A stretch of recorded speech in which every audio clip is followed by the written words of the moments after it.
Eh bien bonjour à toutes et à tous, bienvenue sur ma chaîne YouTube des figurines et des jeux pour un nouveau tuto de modélisme, le deuxième, concernant comment fabriquer un trésor. Donc voilà à peu près tout le matériel dont on a besoin. Il y a de la grappe plastique avec un briquet, mais ça j'expliquerai éventuellement, c'est en option. Des socles, du polystyrène extrudé, ce qu'on appelle styrodure, du sable, colle à bois, des cutters, tout ça, ainsi qu'effectivement quelque chose qui va peut-être tous vous plaire, il fallait y penser, des strass pour ongles.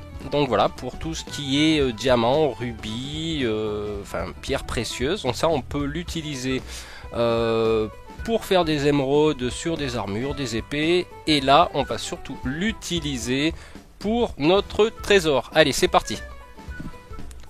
Alors tout d'abord il faudra sous-coucher votre socle en blanc, couper un petit bout de polystyrène extrudé, le retailler de façon à faire un petit tas que nous allons positionner sur le socle. J'en ferai un deuxième. Nous allons mettre de la colle à bois pour venir fixer notre petit tas, voilà, en l'appliquant bien. Donc il y a un temps de séchage, toujours, la colle à bois est beaucoup plus longue à sécher que la glu, et puis le positionnement de notre deuxième petit tas. Nous allons consolider tout ça en repassant de la colle à bois. Alors vous inquiétez pas s'il y a quelques petites traductions en anglais, c'est pour nos amis anglophones. Donc là j'ai récupéré un petit crâne que j'ai trouvé dans ma boîte de Rabio, de figurines, que je vais venir positionner.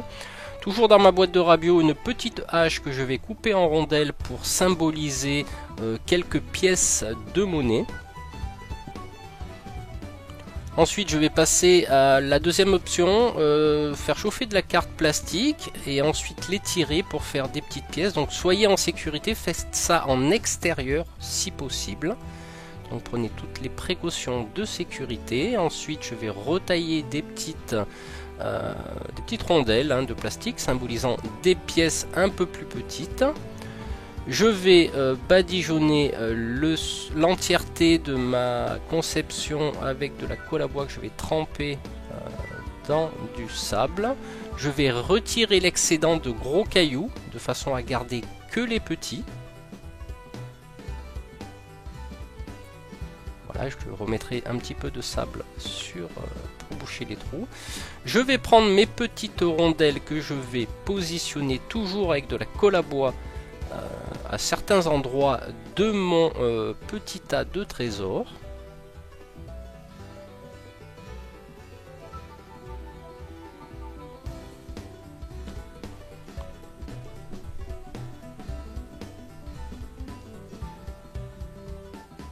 Voilà, afin de les positionner stratégiquement, que ça ressemble un petit peu à quelque chose de sympathique.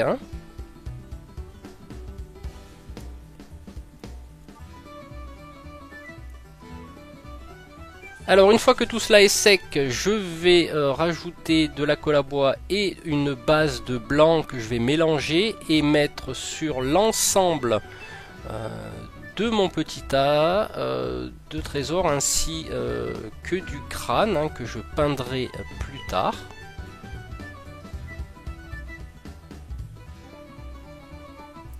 Voilà, je vais laisser sécher de nouveau.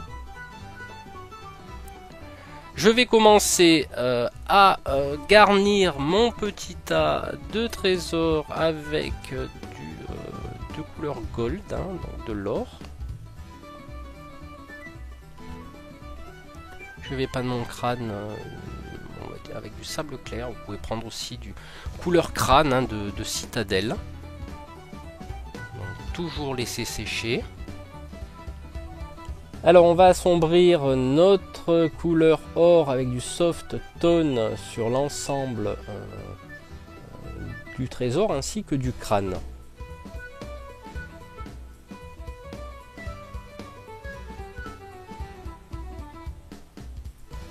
Voilà, une fois tout ça sec, on va passer de couleur or en brossage à sec sur l'ensemble du trésor. Donc veillez à ne pas dépasser sur le... Alors on va passer l'éclaircissement de notre crâne avec une couleur sable clair ou correspondante sur l'ensemble de notre crâne. On va de nouveau éclaircir en brossage à sec avec du blanc.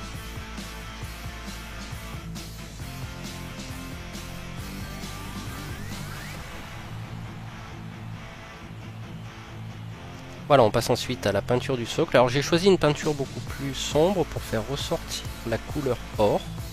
Donc on va le faire sur l'ensemble du socle. Voilà, une fois tout cela sec, nous allons passer du vernis mat en bombe sur l'ensemble du socle. Une fois bien sûr de nouveau sec, nous allons passer du vernis brillant sur le trésor de façon à faire étinceler tout ça.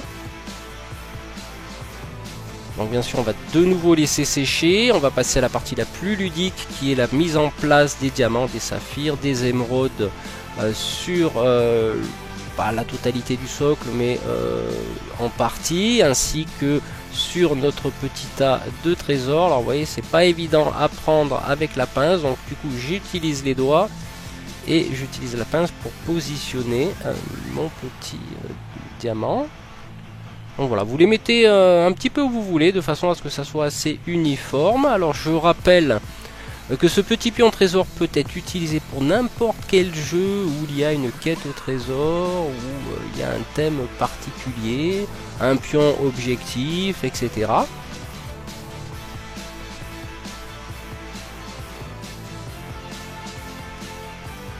Voilà, nous arrivons à la fin de ce tuto.